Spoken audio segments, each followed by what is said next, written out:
Okay.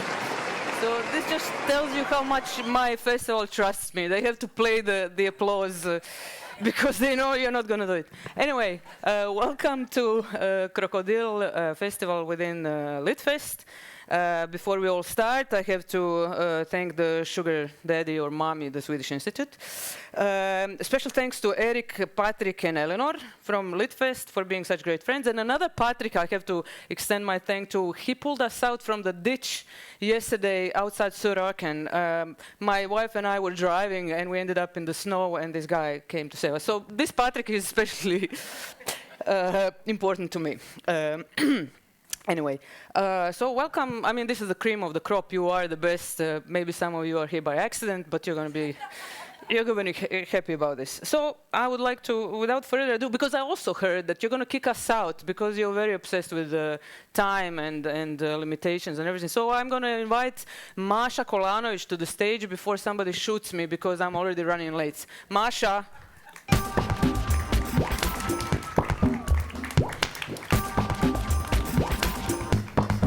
Hi. Oh. I don't think we need to be sitting down, yeah? Yeah, we'll be, you're too young to be sitting down already. Yeah, and I forgot to say one thing, right? I thanked you all, I thanked Eric and Patrick and Eleanor, but you have to thank us for Zlatan Ibrahimovic. So, I think we contributed to your culture greatly. Anyway, Maša, okay, before we start all this, I need to acknowledge the insanity of the world we live in right now. I mean, this is like a cognitive collapse, and we're here pretending that life is going on as usual. So my first question to you is going to be, how are you, Maša? Thank you very much. I'm trying to stay normal. Yeah, that's. How's that going for you? Not very well, but let's pretend. Yeah. Or not pretend. Yeah, I mean it's hard, especially. I mean you are you teach at the university. You write like books and essays, and you are very engaged also with American cultural and political field. So I mean you are kind of in the exposed to all these things more than I would say a regular person. You cannot really shield yourself from it. I mean, of course. What are your techniques of keeping sane and keeping surviving? Yeah. Writing, yes. I'm writing also essays or scientific books about the topics that I'm concerned about. I also teach. I find classroom as very important stage of education, critical education, and of course writing fiction. But all of these genres have different politics of saying those things which you are concerned with. But yes, of course, these are the most frequent channels that I'm trying to reflect those issues of today's world, but not just today's world, but also in a historical perspective, and just trying to understand this world more complex. Yeah, good luck. So in the text that you're going to read a little bit later, IKEA plays an important role. I mean, this is why we invited you to the festival. You're the expert. To be honest. You're the expert on IKEA here, and I would like you to maybe discuss a little bit the importance, not only in your work, but like this kind of, I mean, symbolic weight maybe of this phenomenon. Okay, they say that transition in Balkans ended when we got the IKEA, yeah, because that was this big dream of, I will say our lives were look the stresses on look different. But yes, the story that I'm writing about is something beneath this idea of good living that all this design from IKEA and what we thought of Western Europe and capitalism brings to Balkans. Was it a bit of a disappointment? I mean, how is this furniture? Nothing can change. Up? It's not a medicine. It's just the facade. But our problems are still there and not going anywhere. You see, you didn't cure us. No, I wanted to ask one more question. You are concerned with consumerism and this like kind of healing of, like consumerism versus cancer. I mean, like trying to kind of push away the heavy topics through consumption. But it's interesting because in Underground Barbie, which is Maša's great novel, I mean, like you actually, I mean, consumerism is kind of salvation for children. I mean, it's this world that actually helps them over. I mean, like, stay away from the war zones, but in the adult version, in the adult space, consumerism becomes actually the cancer. So how is this, like, these two stages of consumerism? Okay, I would say that in that book, the play is, cure, and they are playing with the, Barbie is, of course, icon of popular and consumer culture, but they are also, deconstructing Barbie. They are making their own Barbies, and the main character is actually, the false Ken. So they are also deconstructing this ideal world of consumerism with their own hands and with their own, creative usage of Barbie. So that was the motto of the game kids are playing in that novel. But of course, when this all not just capitalism as an economic system, but also with this whole new language of capitalism kind of, went through, in our society. I find it particularly interesting to play with it as a language and to deconstruct it as a language, and also mixing these, levels of, idea of consumer with some other, less nice topics to get at the end this picture of something critical, I hope. Yeah. Okay, so you're going to read to us, and this is from the book Dear Insects and Other Scary Stories, which won the European Literary Prize. And yes, I'm going to remove myself. And yeah, do you want to read from here? No, that you read from. I'm sorry. Okay, I read from is it easier to read standing up from the thing? Yes. Huh? Što? Yeah. Yeah. Okay, so I can start. I will read in Croatian. Ne mogu više. Želim se riješiti ove starudije čim prije. Samo me podsjeća na umiranje. Ispred zgrade je već groblje starog namještaja. Nakupine očerupanih sofa, iščupanih kutnih garnitura, rastavljenih dječjih polica s naljepnicama nogometaša i štrumfova, rasklimanih komoda i prevrnutih ladica koje su počele gnjiliti. A gnjilit će još više na kiši koja je upravo počela sipiti. To su ljudi sami izbacili krupni otpad prije nekoliko tjedana. Valjda da se riješe stvari na kraju godine. Kao neko praznovjerje. Ne zna se koliko će trajati to čišćenje, ni tko će to pokupiti.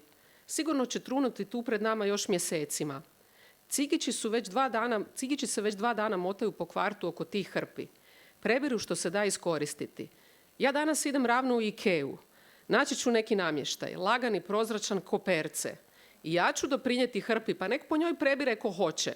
Pobacat ću sva ova masivna drva i glomazni kauč na razvlačenje. Zauvijek ću otpisati tamno smeđe vitrine i stolčiće. Biću skandinavski siva, laka i moderna.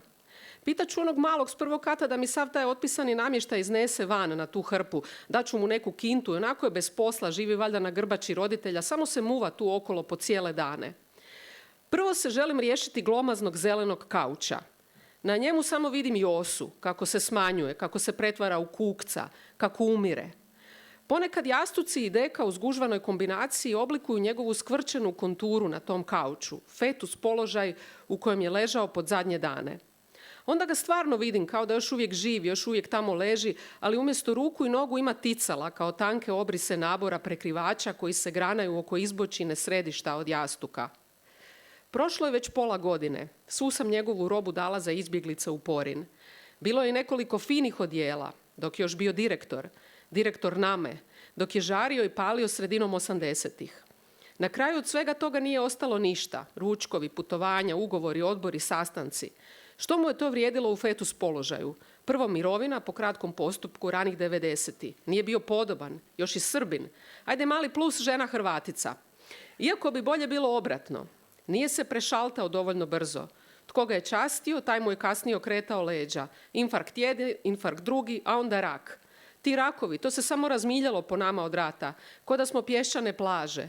Samo čekaš koji idući. Sve sam prošla zajedno s njim. Od prvog do zadnjeg dana. Djeca, što od njih možeš tražiti? Imaju oni svojih briga. Bore se za vlastiti život. Idem sad u Ikeu. Pobacat ću svu ovu starudiju po kojoj se umiralo, po kojoj se plakalo, pišalo i sralo. Istrgat ću ovu drvenu lamperiju i stare tapete. Preobući ću sve u novi skandinavski dizajn. Biće ko u ovim modernim apotekama. Sravnit ću sa zemljom sav taj gnjili namještaj, kuhinske elemente po kojima se cijede mosuri, masti, koje ne mogu ni svrdlom više sastrugati. Sve ću soriti i početi iz početka.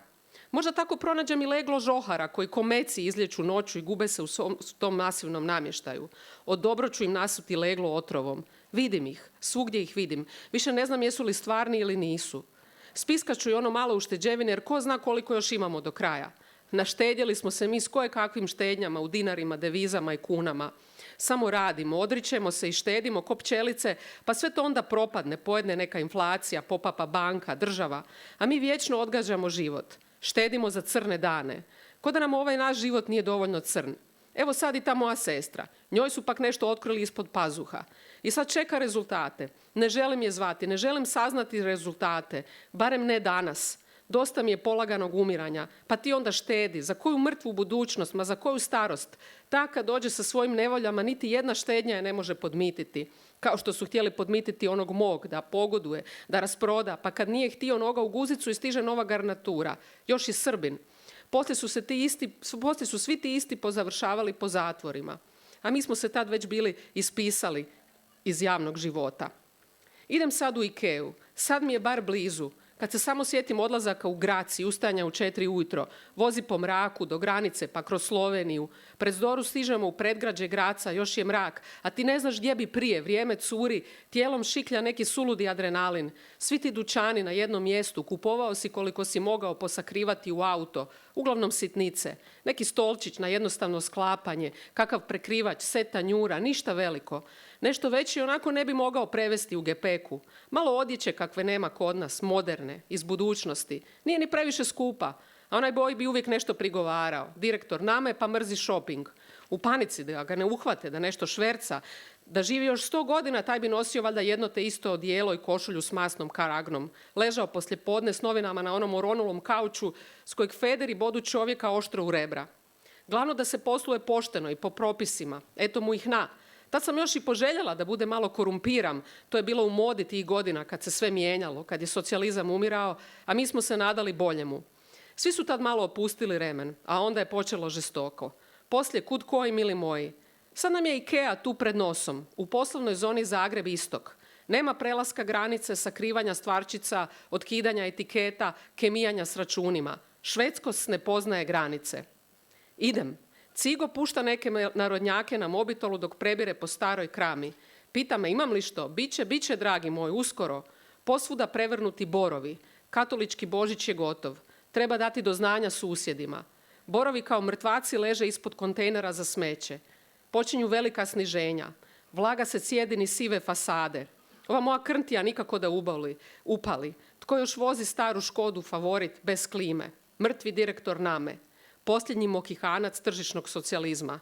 Ko da mi treba nešto drugo, onako nigdje ne idem. Što se ovo nagradilo posvuda, nisam se micala iz kvarta mjesecima i više ne prepoznajem grad.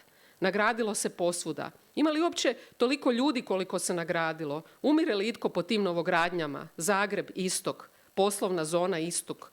Blizu je industrijska zona Žitnjak. Tamo su letjele kuće Srba u zrak i tjerali su ljude, a mi o tome nismo ništa znali i pravimo se kao da još uvijek ne znamo. Još smo mi i dobro prošli kako su neki. Sad su i tamo izgradili nove kuće. Kao da ništa nije bilo. Ma svugdje su izgradili. Ne smijem promašiti skretanje za Ikeu. Više i ne vidim dobro, čorava sam. Vozim u sunce. Sad kiša, sad sunce i vrijeme je poludjelo. Nema više ni zime ko nekad. Samo neka mokra južina i sunce ispod oblaka. Ali tamo je, vidim je, plavo-žutu građevinu. Izdaleka izgleda kao dječja igračka. Evo je, pogodila sam put. Bubri predamnom, sve je veća i veća. Hvala.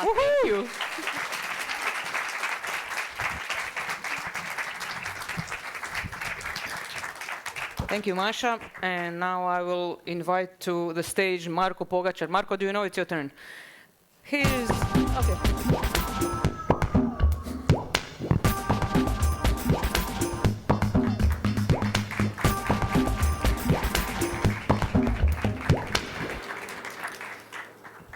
right or left? I mean, I would prefer left, but... Okay, we're going to talk about that too. So, I mean, I'm going to ask questions that I'm interested in. I'm not thinking about what you could be interested in, because I'm too old for that shit. Marko, what's the worst and the best thing about language? So Marko has written across genres and across forms or formats, and you've been on the literary stage for what, probably 20 years? Yes. So, yeah. Is this a too general question? Well, good afternoon. I think the best thing about language is that it can be understood, and the worst thing about the language is that it can be understood too. So, I mean, you win some, you lose some. We have a proverb, because we have this, in our language, we have these two words for bridge, most and chuprija. So you know this proverb, you gain something on a bridge, you lose something on chuprija. That's how it works with language for me. You win some, you lose some. Is it also now, what you're talking about also reminds me of translation. How are you, I mean, you have been translated into what, like probably 15 more languages. How many would it be? I don't know, like... I mean, you know, like former Yugoslavia has itself about 6 languages, so that probably 57 you've been translated. But no, but seriously, that aside, are you in touch with your translators and your translations? And when you talk about gain and loss, does that also affect, I mean, like how you see your words going out? Well, I think you have a good point there. I mean, it also works like that with poetry translation. Of course, it's notoriously hard to translate, but it does translate, and we are all aware that it does translate. I mean, this buzzword about, you know, untranslatability of the things in general. I mean, all of us, small languages and lingua francas of the today, we are all cultures of translation. You know, the basis for our laws, for our legal systems, for our philosophical text, for our religious text, whatever, it's all translations of a translation of a translation. Our cultures and civilizations are based on translations and upon translations, and very often we are totally unaware of that. So I mean, when it comes to poetry translations, it differs a lot between languages that I can properly speak, that I can just read and kind of understand, and the ones that, of course, I know nothing about and I have no goddamn clue about them. So I mean, you absolutely need to trust, to put all your trust to your translator. And of course, then the relationship is very different if you are connected with the translator. You know, do you have this communication, you know, to try to solve some things out, or no? But I mean, it can end up good or bad either way. And how do you know, as a reader, not of your own text, but like of other people's texts, how do you know which text to trust? And I'm not talking about like necessarily the truth of the text, but you know, like, because who knows what truth is anymore? I mean, this is a different question altogether. But you do need to trust as a reader. You need to put some kind of like faith into the text you're communicating with. Exactly. Maybe this sounds like sacrilegious, but I'm not a religious person. I mean, also in these terms, like towards poetical text and literature, I mean, I don't really care what's in the original. If I take you know, poem in Serbo-Croatian and I read it, I want to read a good poem. And I mean, if I trust the text, I'm not sure that it's very important for me, you know, is the tree in the very poem in the original, you know, an oak or a pine tree or a poplar. I don't really care if it works within the poem. And I mean, this can be stretched out, you know, very far. I mean, only if I stumble upon something while reading this translation and I need to think about the original, what's in the original. And I mean, then that's a problem with the translation. I mean, as long as I just read the text and I think about the text and not about the translation, fine by me. Okay, which obviously this question leads us to the question of Noam Chomsky. Okay, that question became very complicated very quickly. Yes, so I know I wanted to go there because, you know, we opened up with you want to be on the left, and you are, I mean, also apart from your writing career, you're also politically active. So, I mean, has this been, I mean, to me, for instance, personally, his essay on the responsibility of intellectuals was, to me, like one of the foundational kind of texts for my own approach to kind of cultural whatever activism through whatever means, and then you have him hanging out with Epstein. So I mean, what are these idols and what are these ideas that survive? I mean, has this happened to you too, also with some people or ideas or whatever, you know? I mean, as you know, we have common close friends with Chomsky, and like this matter had affected us quite directly, because he's been supporting us for decades now, and so on and so forth. So it was not easy thing to handle. But I mean, it's just like it proves that what we all know, that you're never supposed to trust people in general. I mean, sometimes Marko even is in the Epstein files, by the way. no. Sometimes even if you trust their politics, that doesn't mean that you need to trust the very people. I mean, sometimes the politics is very, by the book and totally like fair and on the line and honest, but that doesn't mean that the people conducting it are such. They are people with their flaws and their bad sides. Then it's on us to estimate, can we separate this, or this necessarily needs to be matched together. Yes. Do you have any like dirty laundry to share about yourself before you go read, or no? I'm all about dirty laundry. Okay, maybe later, so you can approach Marko after the reading and ask him about private stuff.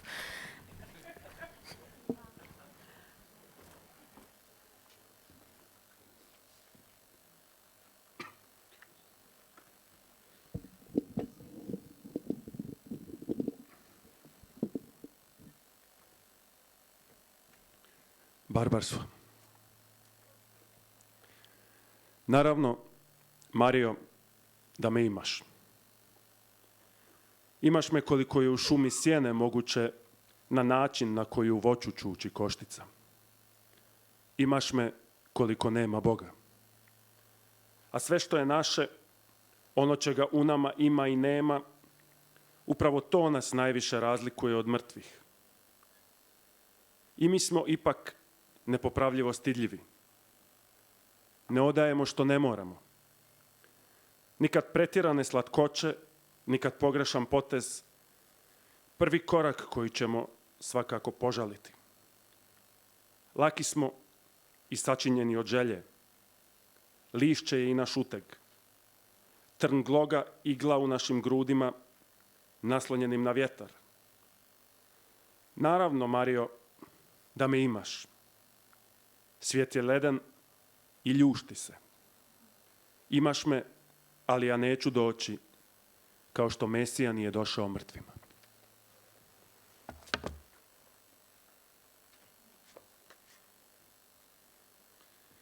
Iz priručnika o stočarstvu i sportu. Kada se na paši sruši krava pijana od trulih krušaka, protegne se iz njenog buraga pohara kao predugo sputan jezik, posegne za krajolikom i privede pustoš u jednu slijepu kroniku. Kada se nogomet igra odsječenom glavom čovjeka, u usta se ugura čarapa, tako da zubi ne žvaču zrak, pljuvačka ne moči travu i jezik ne laprda o pravdi.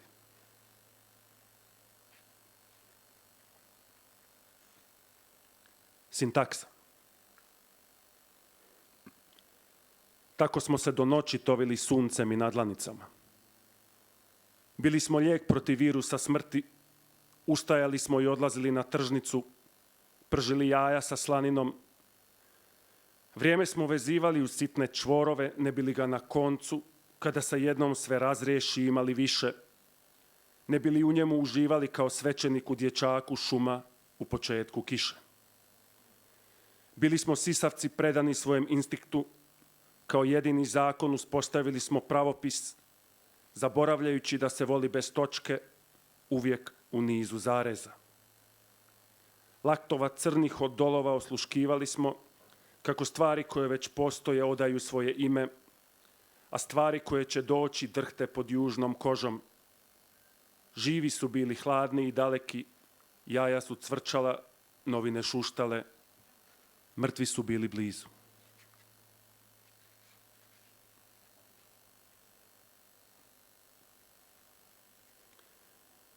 Što je rekao upaljač? It's my take on a children poetry. Ja, sunčev šegrt, sišao sam sa divljeg srca i ušetao vođen revolucionarnim namjerama, naoružan jasnom idejom i svojim otrovnim jezikom u vrtić mirne radničke četvrti.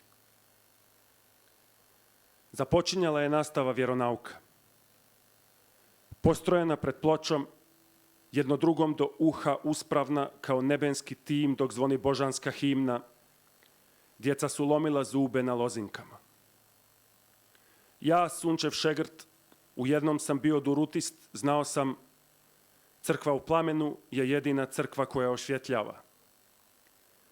U meni je odjednom niknulo nešto od mojeg majstora, ona odlučnost kojom se prepušta poslu, i riješio sam da im rastopim plombe. Ja, sunčev šegrt, uspeo sam se na jednu prevrnutu kahlicu i do dugo u noć sve jače svjetleći vikao: ustanite, prezreni na igralištu, ustanite, poniženi u pješčaniku.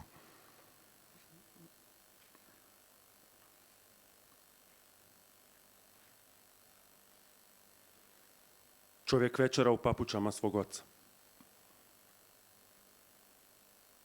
Što su bile granice, sada si ti. Bio je svibanj duboki ravan, cesta raskopana zbog radova, snijeg, suhi odjednom. Da kažem otvoreno, nikome nisam dugovao ništa. Stajao sam u dovratku, voda smrzla od straha močila mi je leđa. A kad sam sklopio oči, vidio sam kokice jure ka svojoj soli i znao, ponekad noću pocrne kao brabonjci. Ušao sam da se suočim s mučnom slikom, neljubav, glupost, glupost je srce svijeta i sad u tim papučama unutra jedem i plačem. Samo jedem i plačem u kući.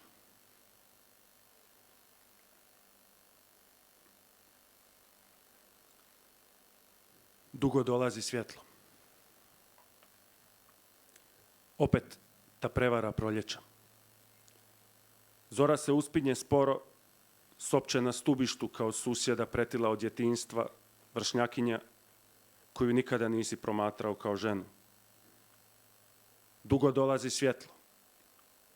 Dani uskraćeni za nadnicu, mršavi dani na minimalcu svršili su sa svojom smjenom. Pokretna traka kalendara kazuje proljeće, apodiktički, iako je riječ o novom zarezu zime. Kod nas, na sjeveru. Sjeveru gdje se pod suncem, sustižući ga, plamici plinske peći prepliču s plavim plamenom štednjaka na kojem ključa kava, južnju lonac krvavicama, plav s bijelim točkama. I mi prelazimo tek tako preko izdaje kalendara, dekretom naše unutrašnje partije, usredotočeni na bazu koja se bliži svom kraju. Krešati after je kao krešati karmine, samo otmjenije. Šapućeš preko šalice dok se tanje zalihe ljubavi i kava ispire talog noći, mijenjajući ga svojim vlastitim talogom. Razmičem zatim zavjese i vidim kako sad zaista na nebu zasjeda zora, tjesna i nemirna, lijepa kao giljotina u ognju, pobuna ugljena.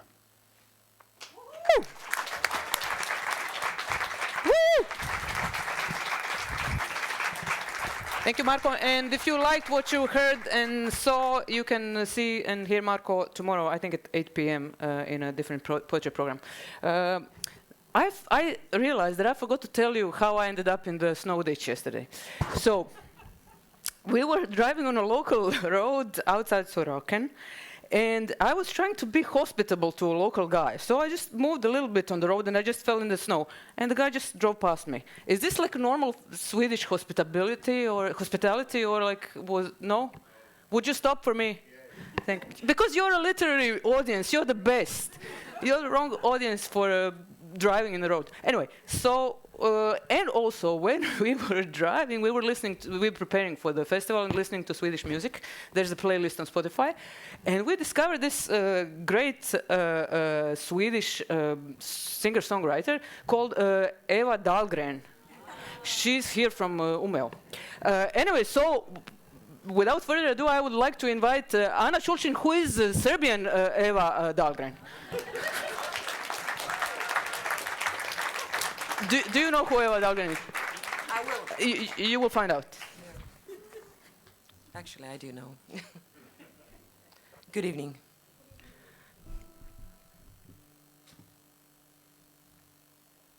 Take a moment, relax, and remember with Radio Nostalgia from Mars.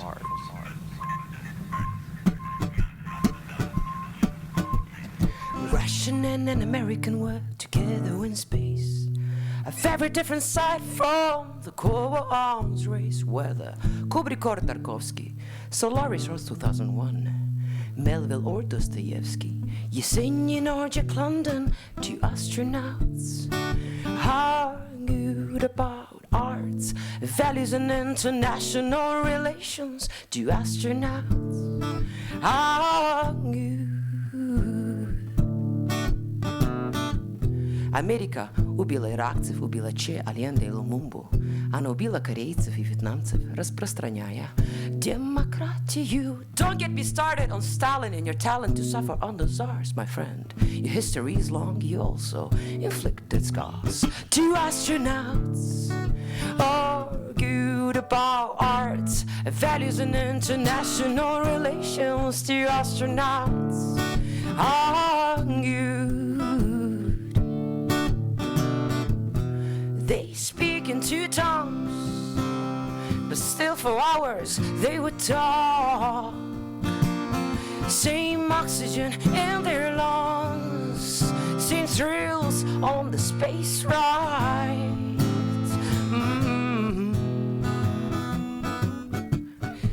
Я скучаю по утреннему кофе в Москве. I miss my dog Laika in the sunrise. Я скучаю по жене и дому, сказал российский космонавт. I also miss my wife and children, replied Charlie. Two astronauts argued about arts, values and international relations. Two astronauts argued. Как светит солнце, свет Бога, как прекрасна голубая земля. Indeed, search, my friend, with home on our mind, on a mission for mankind. Two astronauts argued about arts, values and international relations. Two astronauts argued.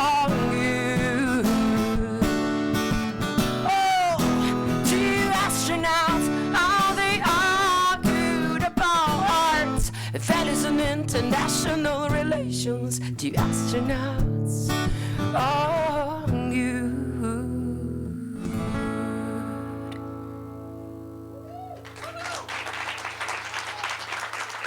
Thank you. That's the one that never seems to fail in terms of how important it is to sing about it. But yes, the next one is called Brinem or Worry. Ceo život brinem, ceo život gledam svoj strah, kao da stalno preti krah, uvek me prati kratak dah.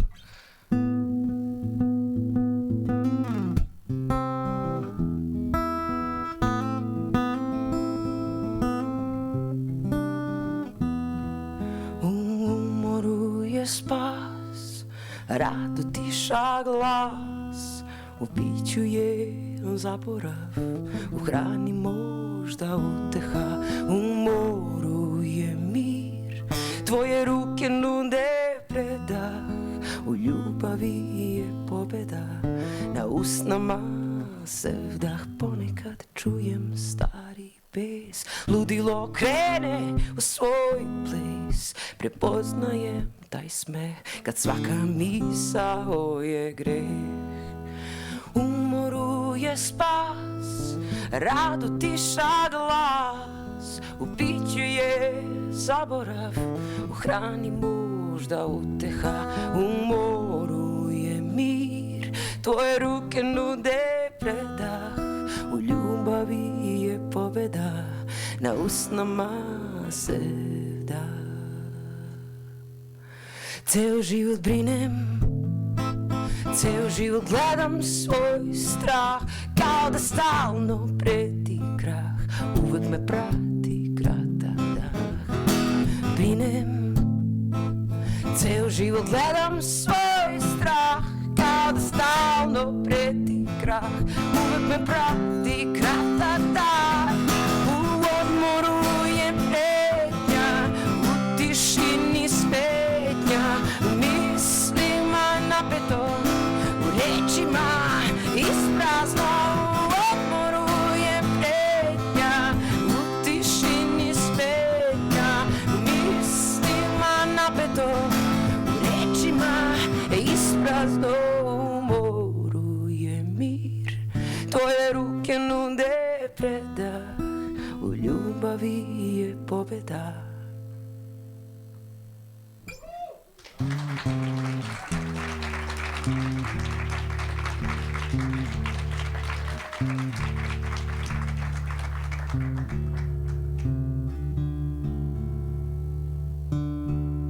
The next one is written by Milena Marković, a Serbian playwright and a great poet writer as well, and it's called Zla or Evil.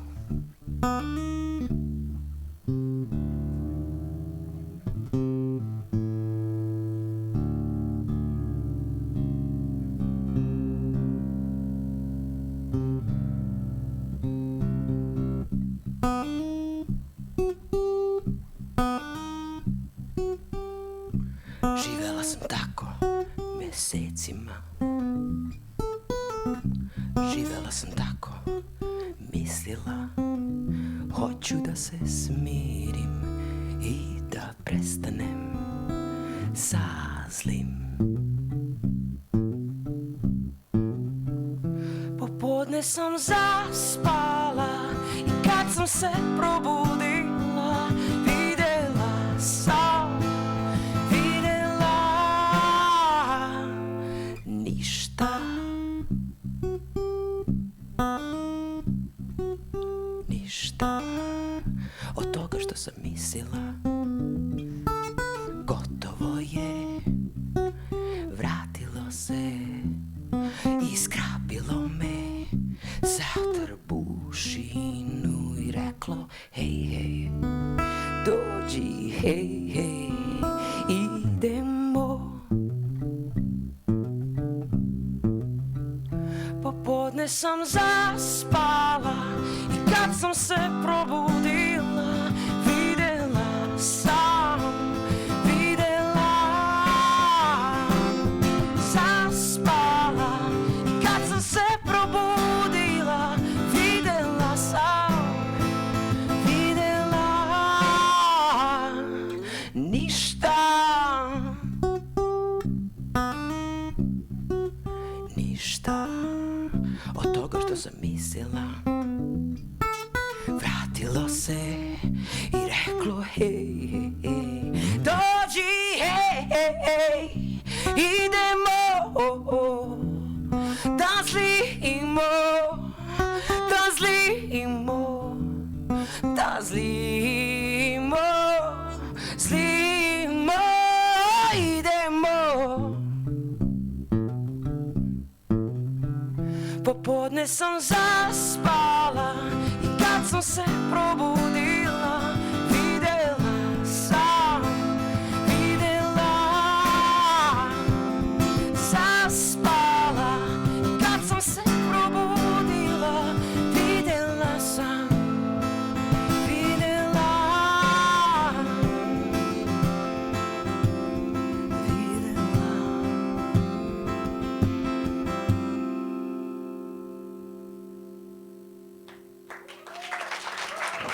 Thank you.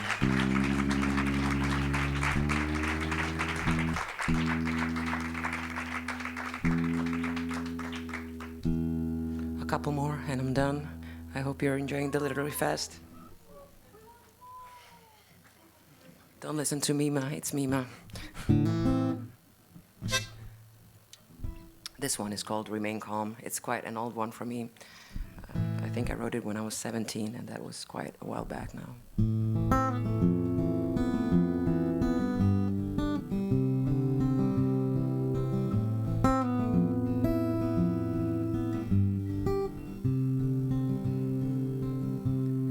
The laughter of their heart drift through the night,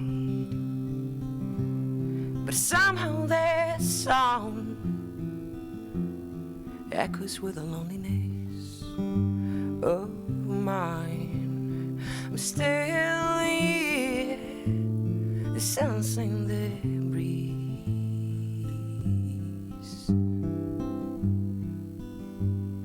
The seagulls up high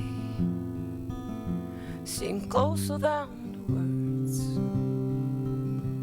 of the ones passing by. So I let myself cry,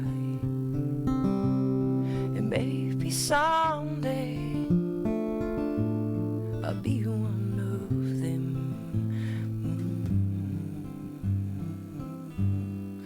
Don't get too far away, remain calm, and you may see changes coming your way. Don't get too far away,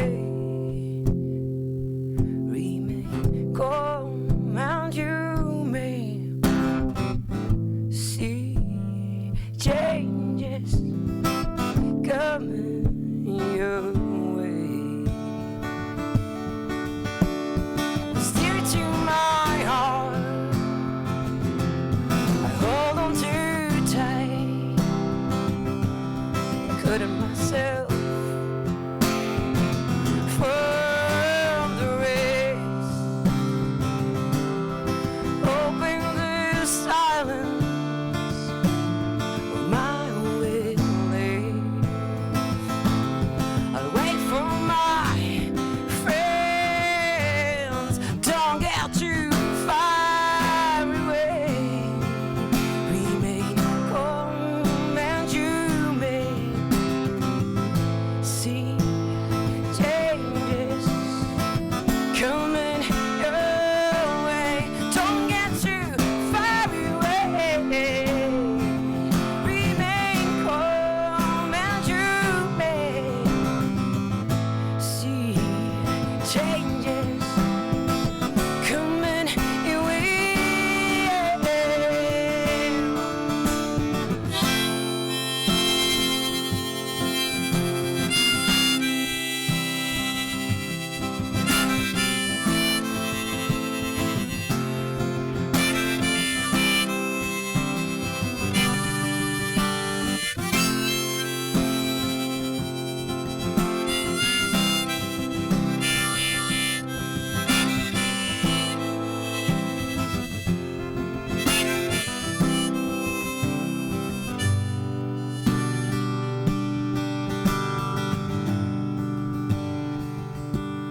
Don't get too far away, remain calm, and you may see changes coming your way.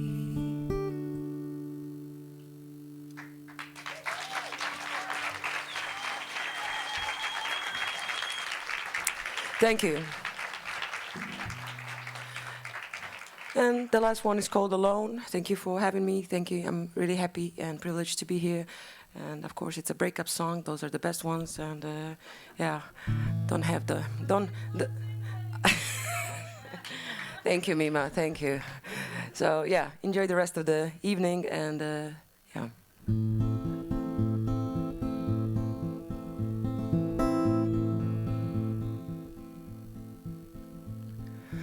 alone, alone, alone. I guess it's what I am. Without you, oh, it's so evident again. Stressing the emptiness, it's what I'll do today.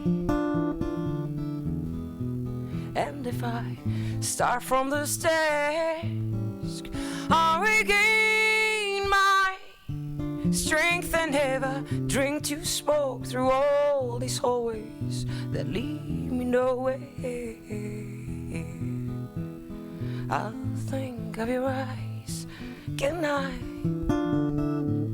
and how we felt so right without this terror of freedom of mind. Well, I cannot bear all the judgments I'm spared, and once again I'll end up in shame alone. Oh, alone, alone, alone. I guess it's what I am. Alone, alone, alone.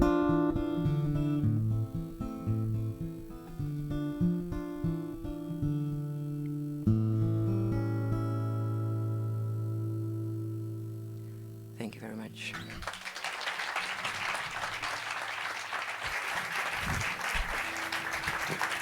So I just have to tell you one thing, guys. So she was also supposed to play another song that I wrote, but she just cut me out. She wants to be the star. She doesn't want the headline on me.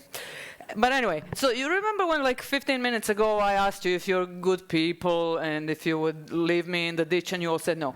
Well, now here's a chance for you to prove that your heart is big. We have a small humanitarian action now, and I'm going to call Vladimir here to tell you about it.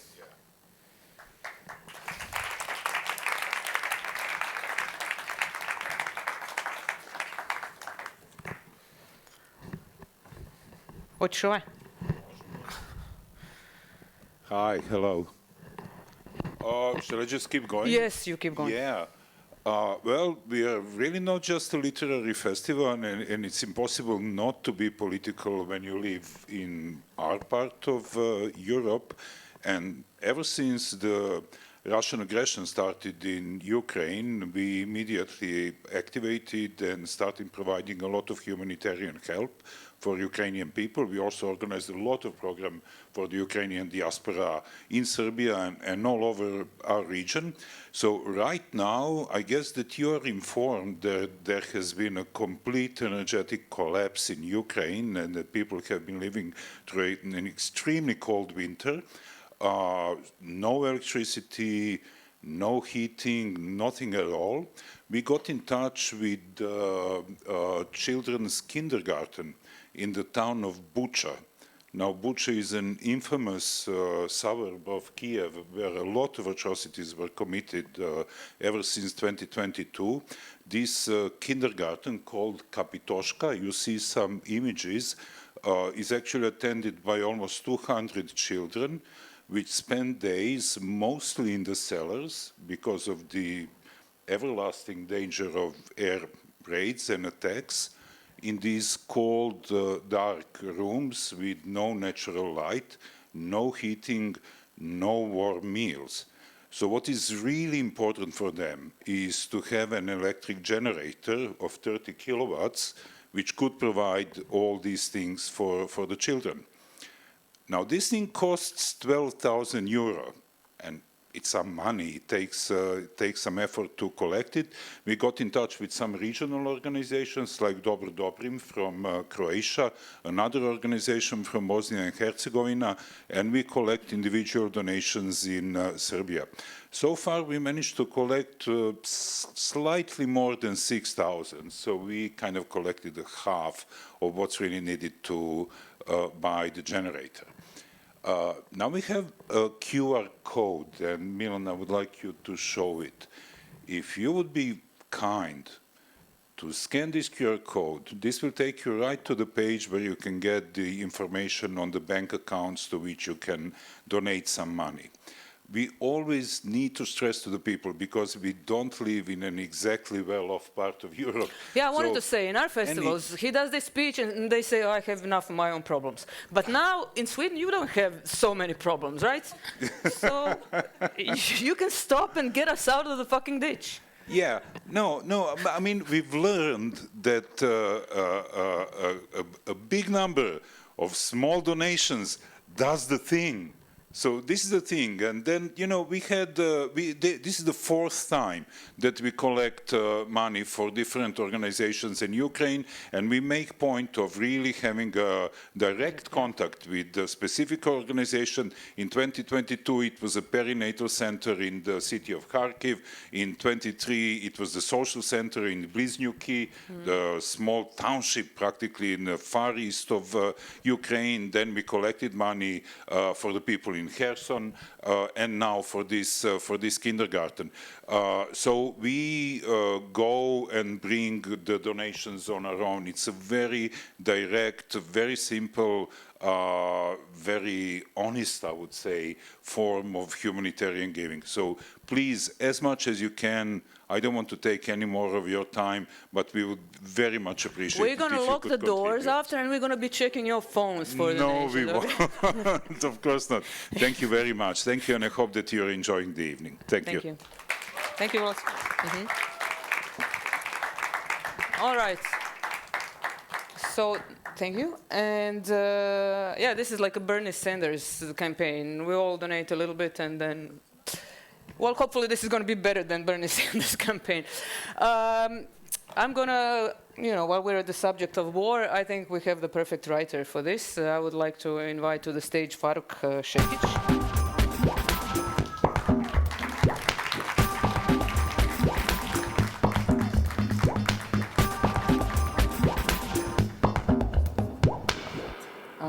Do you have the... Oh, okay. But you're not going to read yet. So, you know, like, as Ana is Eva Dahlgren of Serbian pop scene, he's Dolph Lundgren of...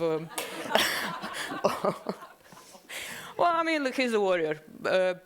So, I mean, are we going to go straight for it? I mean, you have been in the war, you have written about the wars are going on all over the fucking globe right now, and I think you would be the best person to comment on it from both, like, you know, like first-person experience, and for somebody who's writing about it, has been writing about it, and who is obviously and naturally obsessed with the topic, because we all are. I mean, whatever happens to us, so traumatic would, you know, carry over.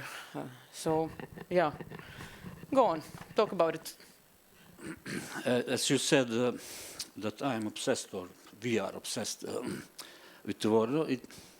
It is, of course, but a war happened when I was in the beginning of the 20s. So its experience is so strong, hard experience, and probably one-time life experience. But you never know now. Nowadays, it can happen 2 times or 3 times for life experience.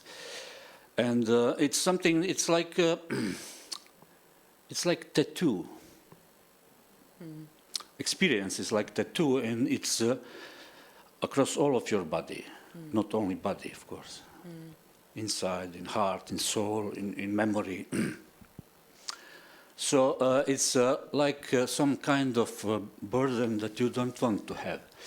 But fortunately, I'm a writer, and I can put my experience in the form, in literary form. So I do that first.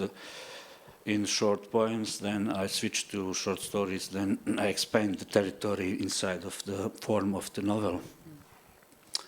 So it's connected. Not, of course, my experience is connected with literature.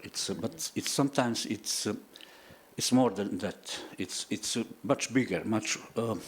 It's wide open, because, for example, I'm not a prophet, but I can sense when war will happen.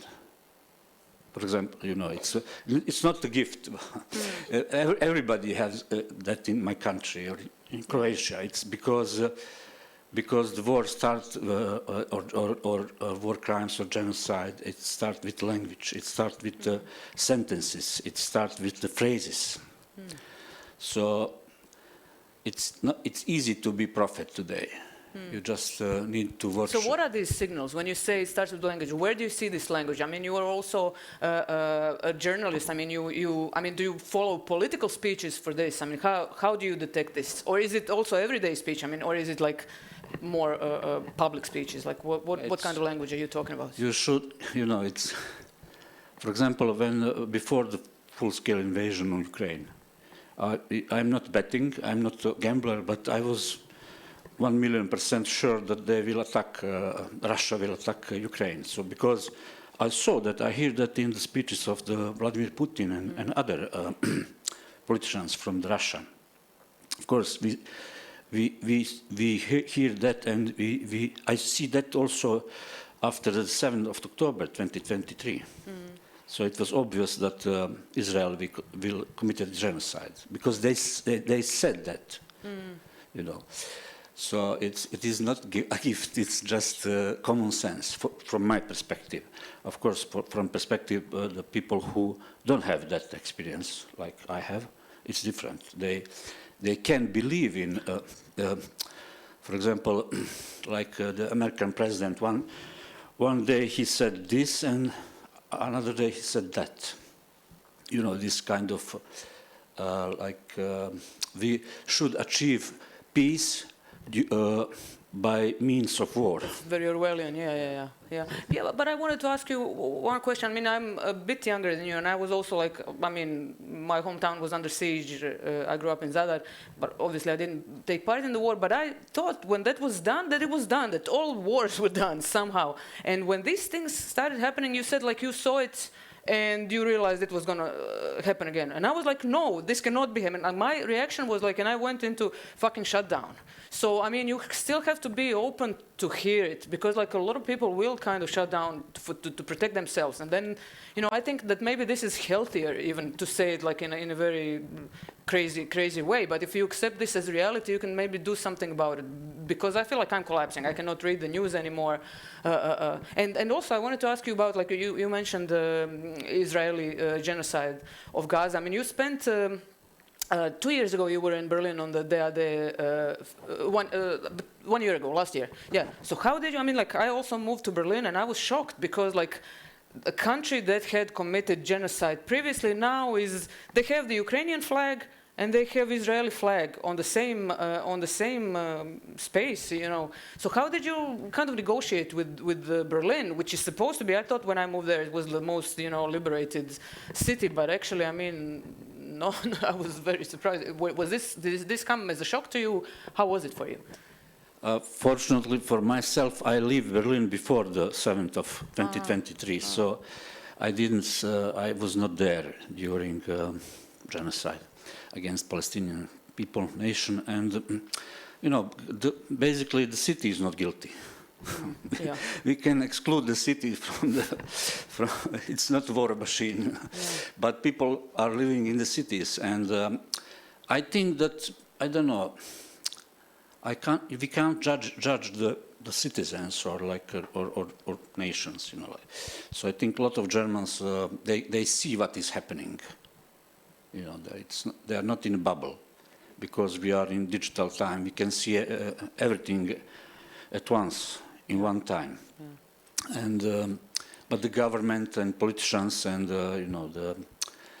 I don't know, it's something strange there.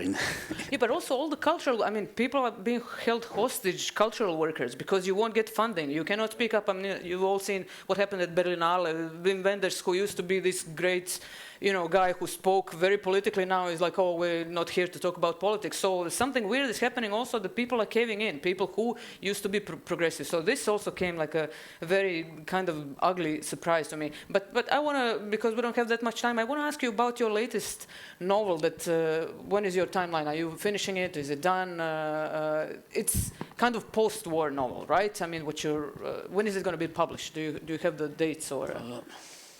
Actually, I can't remember. I don't remember what we are talking about regarding this novel, but because I published like some memoir, and recently I work on some novel that it's happened, but it's it's again war novel. Yeah, but what kind of is it? How different is it? Like, what have you learned from your wars and writing about wars and seeing them? And do you see progress in your own writing and processing of it? It's like kako se kaže klatno, like Pendulum. Pendulum. It's Yeah. like pendulum. It's go left and right. You know, it's because I have like I have only one really war, an anti-war book of short stories, and it's called Under Pressure. It's published 2004. It's like 21 years before. So I realized that I didn't have. You can't put everything in one book.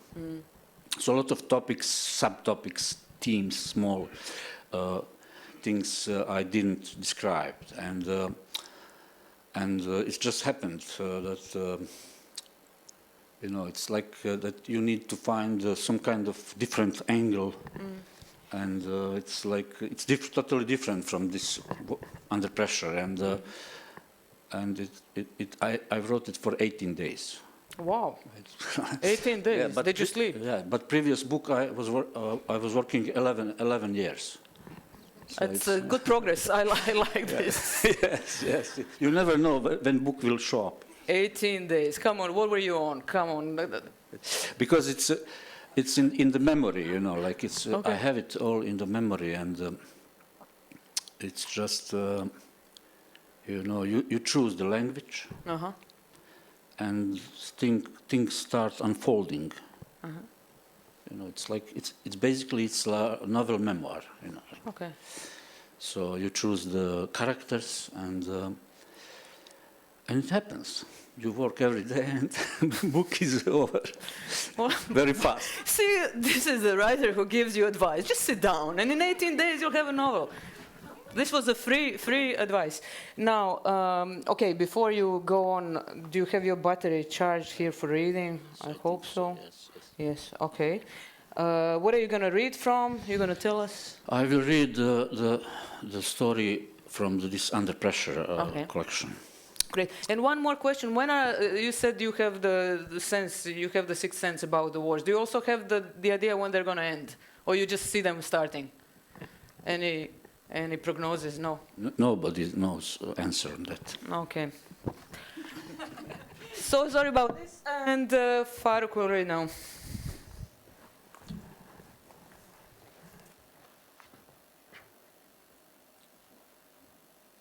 Ženska strana rata. Nađa je dijete, Greta je starija žena. Nađa ide u srednju školu, nije skroz dijete, ali je tako zovem. Ponekad u našu izbiličku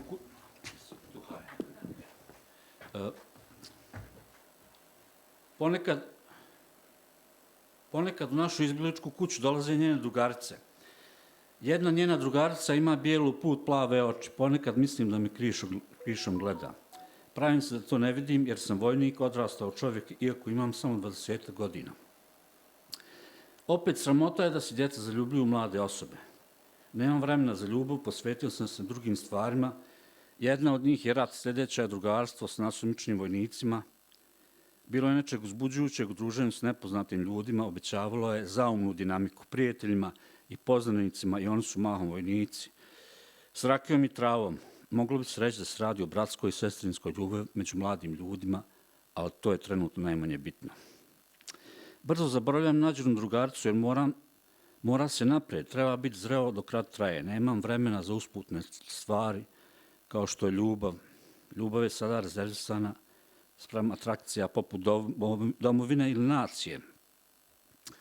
Iskrena ljubav postoji za realne i opipljive stvari kao što su kuća, ulica ili grad. Mislim na izgubljenu kuću, izgubljenu ulicu, izgubljeni grad.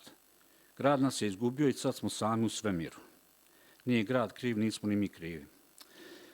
Ne znam o čemu Nađa razmišlja, ne shvatam je ozbiljno. Nađa se druži s Gretom, njih dvije su u svom svijetu jer je Greta odhranila Nađu pa joj dođe kao druga mati. Greta je starija žena, jako mudra i pametna. Nađa i Greta redaju pasijans i slušaju radio rijeku s radioaparata koji je prikopčan na automobilski akumulator. Greta je strastveni pušač, voli ispunjavati križaljke, ali one ne postoje u ratnom dobu. Unutar radijske kutije pjevaju Andrea Bocelli, Sara Brightman, Time to say goodbye. Greta i Nađa su dvije razvlaštene vlastelinke. Greta je, razumije se, grofica, a Nađa njena desna ruka. Sada su u izgnanstvu iz svoje grofovije. Niko ih ne zna, lica ljudi na ulicu su strana. Niko se ne odnosi s poštovanjem prema njima. Njih dvije nehaju što drugi ljudi u Novom Gradu misle o njima. Greta i Nađa slušaju vijesti, pamte brojeve granata koje su pale na taj grad.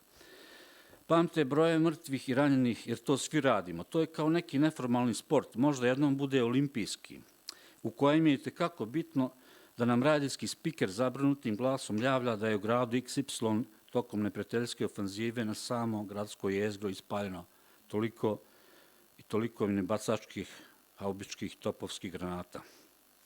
Greta i Nađa znaju razpoznavati haubičke od topovskih granata, jer prvi lete dosta duže od drugih. Tada imaš vremena pronaći zaklon, čemu ih je naučio naš otac. Nekad se u radijskim izvještajima provlače i rakete zemlja, zrak, koje se ironično ne koriste za uništavanje aviona, nego za razaranje naših gradova. Jer u ratu nije ništa onako kako se u prvi moment čini da jeste. Rakete, zemlja, zrak imaju poetične nazive Dvina, Neva, Volna. Najljepše ime ima Luna, raketa Zemlja, Zemlja. Blizu naše kuće je pala jedna raketa, pa je detonacija digla nekoliko crepova sa krova. Suhi snijeg je sipio kroz rupu na krovu i padao po betonskim stepenicama po kojima su bile prostrte šarene ponjave. Hladnoća je vertikalno padala u naš dom. Greta i Nađa sve to pamte. Nađa ide u školu, Greta ostaje kod kuće sa našom materom. Otac i ja smo stalno po ratištima.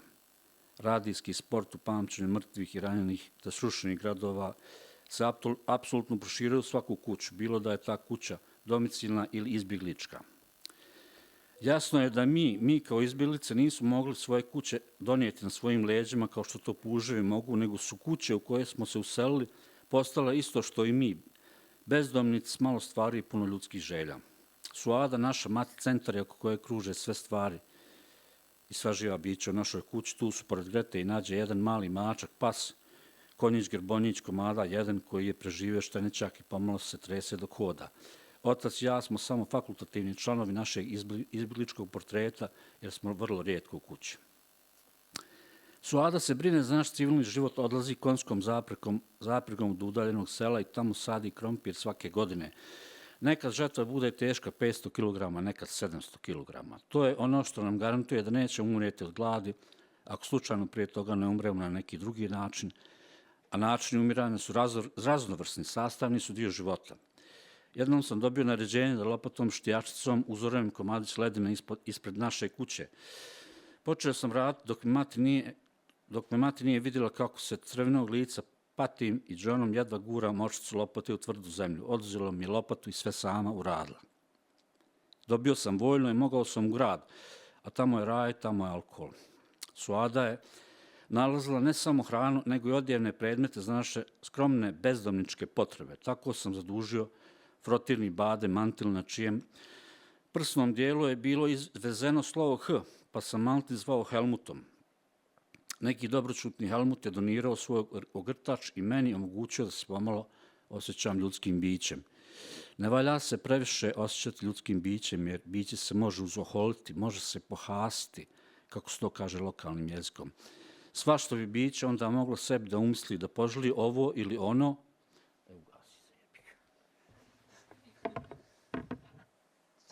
It's a problem with battery, so sorry.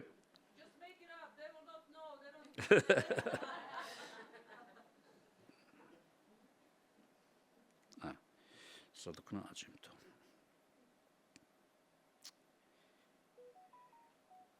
Evo ga, dobro. Da poželi ovo ili ono, a ni ovoga ni onoga nema u Novom Gradu. Ima pod uslovom da imaš puno novaca. Ipak čak i uz pomoć novca mnogi užici su nedostižni i sam nam hrane maštu i daju vjeru u neku bolju budućnost brojanja granata i pamćenja broja mrtvih i ranjenih. To je glavni sport u našem okrugu, još malo pa olimpijski. Nađa raste, ide u školu, Greta se ne mijenja, pasijans, radijske vijesti, muzika s radio Rijeke, Soblic njihovog vremena. Njih dvije imaju svoju sobu, iako su izgnane iz svoje grafovije i dalje su zadržali neke osobine plemstva. Greta šalje Nađu u istraživanje cijena luksuznih namirnica na crnom tržištu poput narandži, soka i čokolade. Nađa se vraća i referiše informacije Greti, koja prosuđuje šta će biti kupljeno. Nekad Nađa kupi namirnice, Greta napravi kolač. Dešava se to kada Greta dobije novac iz inostranstva od rođaka iz Slovenije i Graca. Njih dvije imaju posebno skladište u ormaru gdje čuvaju svoje dragocjenosti. U radiju pjevaju slijepi Andrea Bocelli i Sara Brightman Time to say goodbye.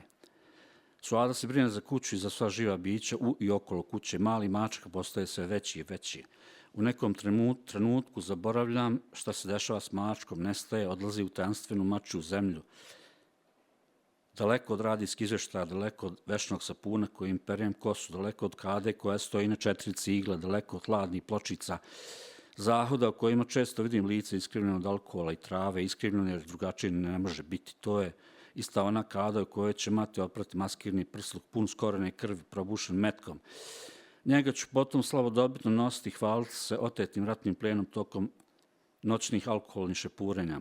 Tada na ratištu slačio sam autonomaški leš kao da ću ga poslije toga kupati, uviti u bijelu plahtu i pripremiti za dženazu, ali leš je ostao na rastopljenoj snježnoj pokorici na bezimnoj ledini koja je bila prikrivena zakržljalom Crnogoricom.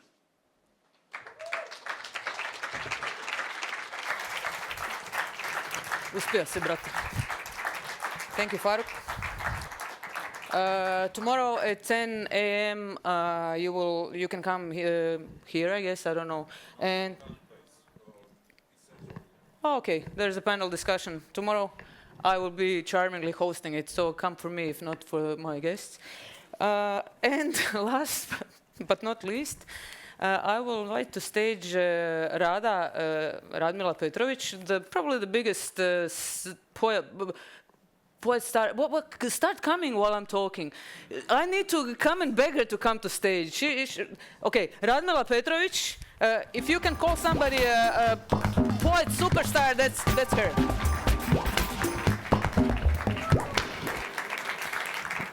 Okay, she is the worst, I have to tell you. She hates this talking to me every time I have to host her. It's like somebody's pulling my nails, but luckily her poetry is good. Okay, we can do this. So, Radmila. Wait. Yeah, I know it. Okay. Let me tell you what I have to tell. Like our president Vučić is doing in Serbia. Please, no. He doesn't take questions, you know.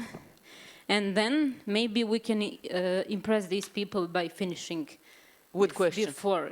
Before the schedule, you know. So she doesn't. She already sees herself as the president. I mean, like, I admire that. But do you think that you could be elected as the president? I mean, yes, you are elected as the best or the most popular poet in Serbia and regionally also quite successful. But are poets really people to be elected to official positions? Would you want to? You know what they say, you need poet for war. Oh, so, okay. What kind of poetry for war would you... If Faruk can write a novel in... 18 days. Yeah, I can be president. Yeah, I think I can. So the last novel in verse that you wrote, how long did it take you to write it? 5 years. Okay, you should hang out with Faruk. But I can become president faster, I'm sure. Okay, but let's talk about not necessarily you becoming a president, but I don't know if these kind people here who donated a lot of money to Ukraine, I'm sure, if they know about the actually political or student or movements in Serbia. Have you been taking part in these things? Because like it's been like going on for I don't even fucking know how long, but it's been like a huge and visible protest against the government. People are very unhappy, and now the question is, I mean, it's very also complicated, but people have been coming out in the streets, which is not very common for our post-Yugoslav countries, I would say. And how is your take? I mean, you say, you know, like poets, wars need poetry also, but like, how did you see it from your both personal and political kind of position? Well, revolution needs poets too, so... well, we were impressed with our students. We were going to faculties to read to them our poetry, talk with them. We were on the street. It's complicated to say anything more, because it's very, very hard to fight for true in a system that are corrupted that much that whatever you do they will somehow twist it around. Yes. So I mean, that's the question of language that we already discussed. I mean, this is very hard. But like, one of these topics is like centers of periphery, and you actually came from much of periphery. Not only that your poetry is about, coming from village to the city, but you didn't necessarily initially have the education of a poet, because like, the stereotype would be, you're born in the city, you go to the big faculty, you study literature, and then you're a poet. But you really came from the left field, so to speak. So is this your superpower? You want to say that I have more right to write about cows than Marko? Yes. Because I'm from some village. Fights here. What's your exposure to cows so far? Yeah, Have you what do you ever know seen about a real cows? cow? How many days they like nose tele? They're pregnant. How many months? Cow's pregnant? How they give a birth? Okay, now we have I like this. You can hear more of that tomorrow at our panel, even though they're not going to be there, but like we can bring those questions in. Anyway, tell me about you. I mean, like, you are really like big, and you have also taken kind of charge of your production of yourself as a writer, and you have a background in both expertise on cows and living in the village, and also studying economy. So you really came from the space that's really not like stereotypically poetic. But tell me a little bit about this transition from the periphery to the center, and you actually taking over the center. Well, I'm from village, as you said. But what's good thing about village is that my parents was always saying to me that I need to start my own business. So I was really thinking for years what it would be like. Am I going to trade with raspberries and vegetables, or do something else? And later, when I found poetry, I was maybe. I mean, how can you think that, okay, raspberries, cows, not good, poetry, good, it's going to bring me fortune?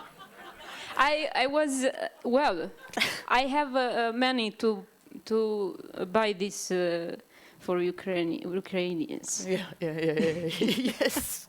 No, but okay, so you came in there, and like, okay, your first book was really big. How is this, can you live off your poetry right now, for instance? Yeah, this year I can. Yeah, I mean, this is pretty impressive. Come on. Well, my first novel, oh my God, novel will come, I hope in 20 days. But my first book, poetry book sold over 12,000 copies. So I thought, okay, maybe every third person will bought my next book. So it will be good if I start a publishing house and publish my previous and next book by myself. So I did it, and it went good. That's amazing. I mean, that's very impressive. And also, are your parents proud now? I don't know. There is some other issues you will hear in this poem. Yeah, I wanted to. This was the way that I wanted to introduce. Maybe we should. Yes. Maybe I will go straight to it. Yes.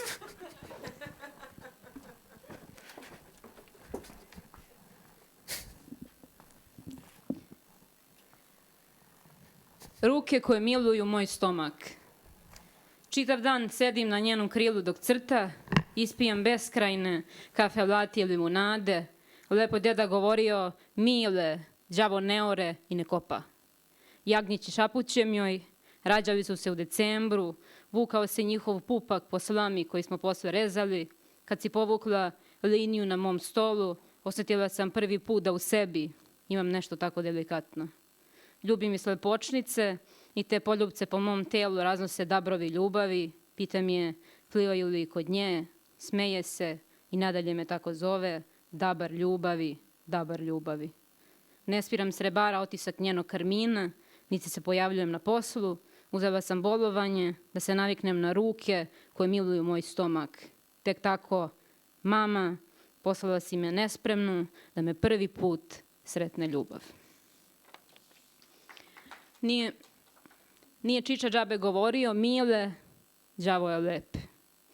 Dolazi i spušta šake na moja kolena, otvaram se poput vilica svih tih muškaraca koji je žele, predajem se dabru ljubavi, tada kaže i utihne muzika, tehno prestane da lupa protiv mog srca, toliko glasna postane njena koža. Navikli da im sve pripada, momci sede za šankom i gledaju kao da nešto njihovo uzimamo. Čujem kako joj govore, nije primila njihov pulsirajući organ, zato je sa mnom. Kako ste se skontale? Pitaju.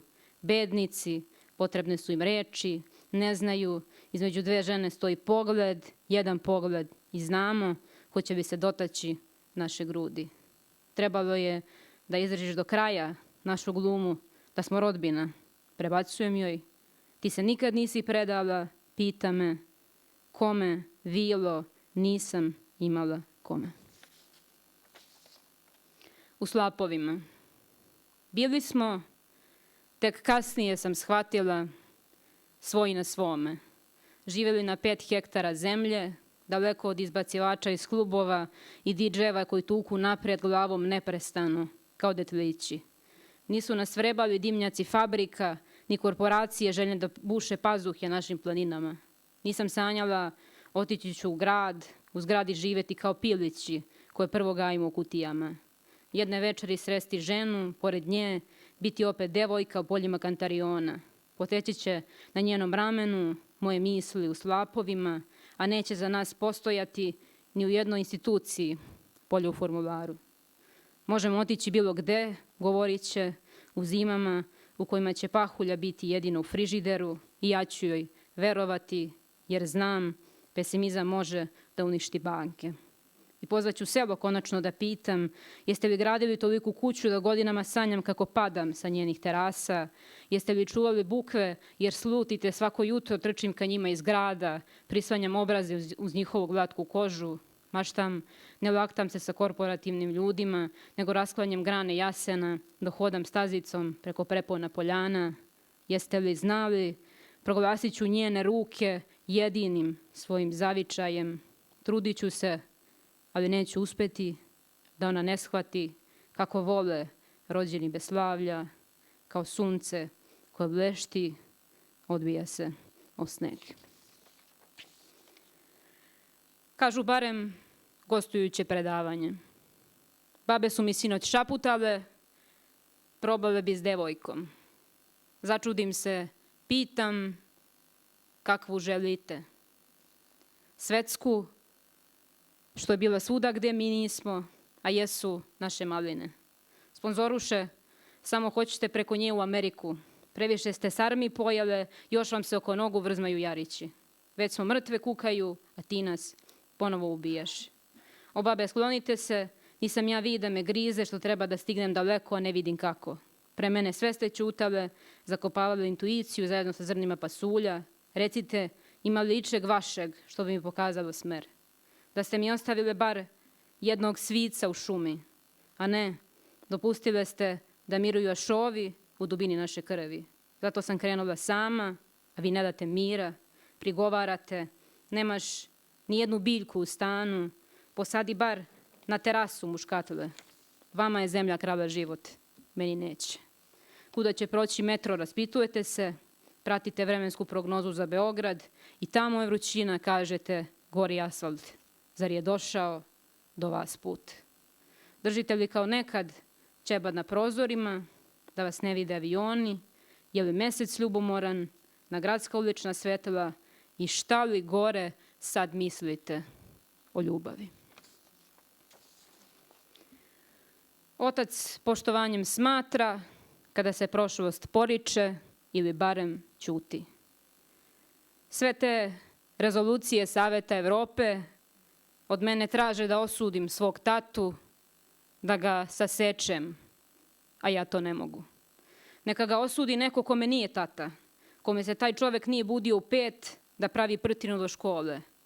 Možda su za to kadri građani, ali mi nikad nismo mogli odvojiti ratnog zločinca od heroja, nasilnika, od oca.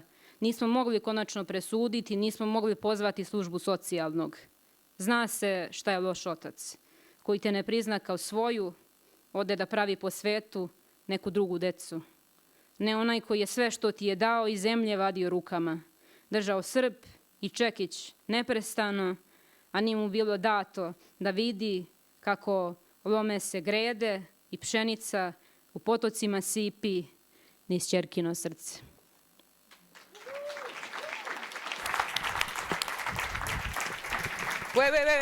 Wait. One more question. How long does the cow carry the baby? Am I allowed to answer with this microphone? Yes, please. It's sexy. Go on. You need to ask your girl. My wife here, is she allowed? Yes, go on. What was the question? How long does the cow carry the baby? I think 8 months. She thinks. She doesn't even know. She's not a real village person. Anyway, give it up for Radmila Petrović. Tomorrow you can see her at 6 p.m. somewhere at another poetry reading. Guys and girls and everybody else in between, thank you so much for coming. You've been the best audience as always. And yeah, I'll see you around and I don't know, buy books, read, whatever. Thanks.